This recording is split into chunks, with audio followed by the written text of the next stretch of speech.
Praise the Lord. ஆண்டவருக்கு மகிமை.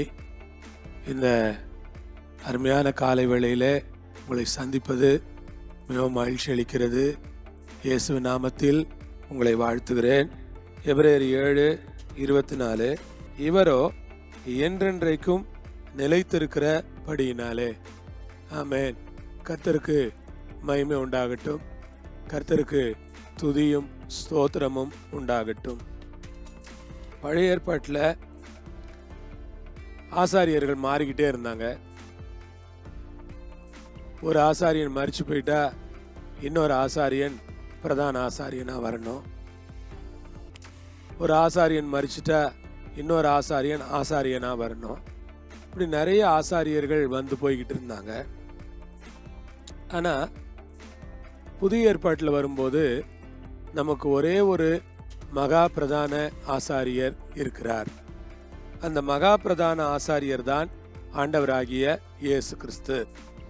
அதனால தான் அவரை பற்றி எபிரேயர் நிருபத்தில் என்ன சொல்றாரு? இவரோ என்றென்றைக்கும் நிலைத்திருக்கிறபடியினாலே.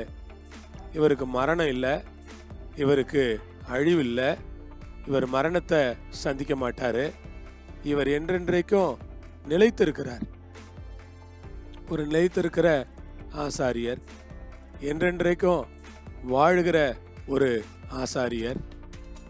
அதனால பைபிள் சொல்லுகிறது இவர் நிலைத்திருக்கிறார், என்றென்றைக்கும் நிலைத்திருக்கிறபடியினாலே. ஆண்டவருக்கு மகிமையோ கனமோ உண்டாவதாக. என்றென்றைக்கும் நிலைத்திருக்கிறபடியினாலே. ஆமென். கர்த்தர் உங்களை ஆசீர்வதிப்பாராக. என்றென்றைக்கும் நிலைத்திருக்கிற ஒரு ஆசாரியராக இவரை நாம் பார்க்கிறோம். என்றென்றைக்கும் நிலைத்திருக்கிறவர், என்றென்றைக்கும் நிலைத்திருக்கிறபடினாலே மாறி போகாத ஆசாரியத்துவம் உள்ளவராக இருக்கிறார். இவர் இந்த ஆசாரியத்துவம் மாறுறதே இல்லை. எப்போ இயேசு சிலுவையில் மரிச்சு, எப்பொழுது இயேசு நியாயப்பிரமாணத்துக்காக மரித்தாரோ, நியாயப்பிரமாண நிறைவேறுதலாக இயேசு சிலுவையில் மரிச்சாரோ, அப்பவே என்ன நடந்துருச்சுன்னா, ஆண்டவர் என்றென்றைக்கும் நிலைத்திருக்கிற மாறி போகாத ஒரு ஆசாரியத்துவத்துக்குள்ள ஆண்டவர் வந்துட்டார்.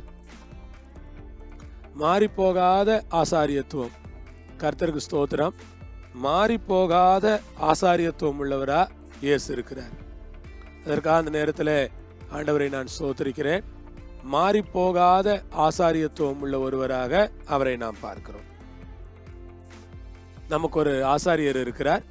அவர் மாறாத ஆசாரியர். எப்பவுமே அவர் ஒருத்தர் தான் ஆசாரியர். எப்படி கர்த்தரின் மேய்ப்பராக இருக்கிறார்னு சொல்றோமோ, அதே மாதிரி கர்த்தரின் ஆசாரியராக இருக்கிறார். அவர் ஒருவரே என்னுடைய பிரதான மகா பிரதான ஆசாரியன். மகா பிரதான ஆசாரியராக பிதாவின் வலது பார்சத்தில் எனக்காக அவர் பரிந்து பேசி கொண்டிருக்கிறார்.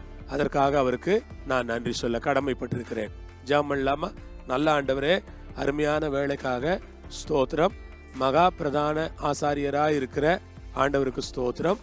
என்றென்றும் மாறாத ஆசாரியத்துவத்தை உடையவராக இருப்பதற்காகவும் ஸ்தோத்திரம். கரங்களில் எல்லாவற்றையும் கொடுக்கிறோம். பொறுப்படுத்து, வழி நடத்துங்க.